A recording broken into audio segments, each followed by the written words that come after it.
못한 한국의 반응 때문에 이를 망쳤다며 일본은 당황하는 모습을 보여주고 있습니다. 어떠한 내용인지 알아보았습니다.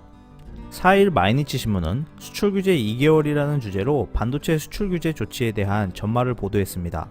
신념을 굽히지 말고 출구를 찾으면서 해줬으면 좋겠다. 일본 정부가 한국에 대한 반도체 재료의 수출 규제 강화를 단행하기 직전 6월에 아베 총리가 관계부처 간부들에게 지시한 발언이라고 합니다.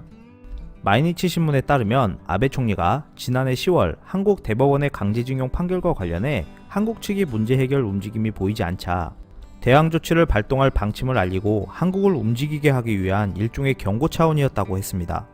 스가 관방장관도 한국 관광객 방문이나 경제에 심각한 영향이 없는 범위 내에서 조치를 취해달라고 대응팀에 요구했다고 합니다.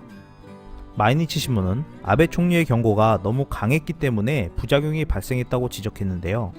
올해 초부터 일본 정부는 한국의 대항 조치를 준비하기 위해 경제산업성, 외무성, 농림수산성 등 관계 간부들로 대응팀을 구성했고 관계 부처 간 회의를 한 결과 대응팀 내에서 한국에 강한 조치를 취해야 한다는 의견이 대세였다고 합니다. 이 가운데 경제산업성이 한국의 주요 핵심 산업이 반도체이기 때문에 이것을 타겟으로 하면 한국의 충격이 클 것이라 제안했다고 마이니치 신문이 전했습니다.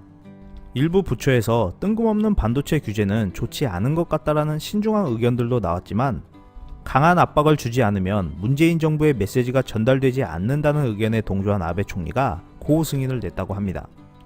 하지만 일본의 예상과는 다르게 한국 정부가 강하게 반발하기 시작했고 지소미아 종료 상황까지 이어지면서 일본 정부도 당황했다고 전했는데요.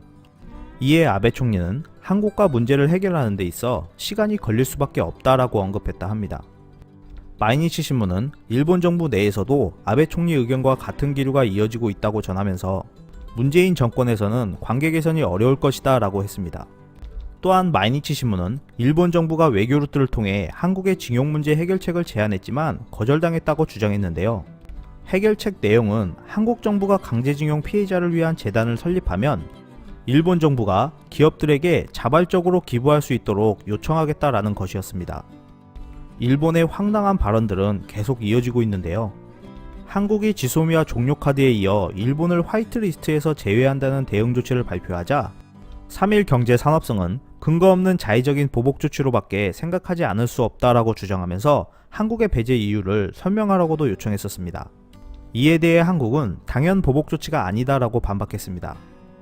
겉만 주려 했는데 한국이 보복 조치를 했다고 하는 일본의 주장이 어디까지 설득력이 있을지 또 어떤 이상한 방법으로 난관을 극복하는지 지켜봐야 할 것 같습니다. 이상 피커TV였습니다. 감사합니다.